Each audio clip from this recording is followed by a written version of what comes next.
Friends, இன்றைக்கி சூப்பராக முயல் கறி வச்சு பார்பிக்யூ எப்படி செய்யறதுன்னு பார்ப்போமா. ரொம்பவே சிம்பிள் தான், ட்ரை பண்ணி பாருங்கள். செய்யறதுன்னு பார்ப்போமா. ஃபஸ்ட்டு நல்லா முயல் கறி வந்து ரொம்பவே சிம்பிள் தான், ரொம்ப சீக்கிரமாக வெந்துடும். ட்ரை பண்ணி பாருங்கள். ஃபஸ்ட்டு நல்லா கழுவிட்டு நல்லா வந்து இதை கத்தியால் கோடு போட்டுக்கோங்க. இதுக்கப்புறமா மசாலா சேர்த்துக்கோங்க. 1 டீஸ்பூன் வந்து கரம் மசாலா சேர்த்துக்கோங்க. 1 டீஸ்பூன் வந்து சிக்கன் மசாலா சேர்த்துருக்கேன்.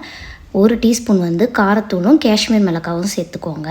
1/2 டீஸ்பூன் மஞ்சத்தூள் சேர்த்துக்கோங்க. சேர்த்ததுக்கப்புறமா இப்போ உங்களுக்கு எவ்வளோ தேவையோ உப்பு சேர்த்துக்கோங்க. இப்போ வந்து கஸ்தூரி மேத்தி ஒரு 2 டீஸ்பூன் அளவுக்கு நான் சேர்த்துருக்கேன். அதை நல்லா இப்படி கையில் நல்லா மீட்டு போட்டுக்கோங்க. 1 எலுமிச்சம்பழம் வந்து நான் சேர்த்துக்கிறேன். இஞ்சி பூண்டு பேஸ்ட்டு சேர்த்துக்கோங்க. உங்களுக்கு எவ்வளோ தேவையோ அவ்வளோ சேர்த்துட்டு இதை நல்லா கலந்துக்கோங்க. இப்போ கொஞ்சமாக தண்ணி தெளிச்சுட்டு நல்லா கொஞ்சம் பேஸ்ட் மாதிரி ரெடி பண்ணிவிட்டு இப்போ நல்லா அதில் முயல் கறியில் வந்து நம்ம கத்தியால் கோடு போட்டாலும் அதில் நல்லா ஃபுல்லாக அப்ளை பண்ணிக்கோங்க. அப்ளை பண்ணிவிட்டு ஒரு 10லேருந்து 15 நிமிஷம் நல்லா அப்படியே ஊறட்டும்.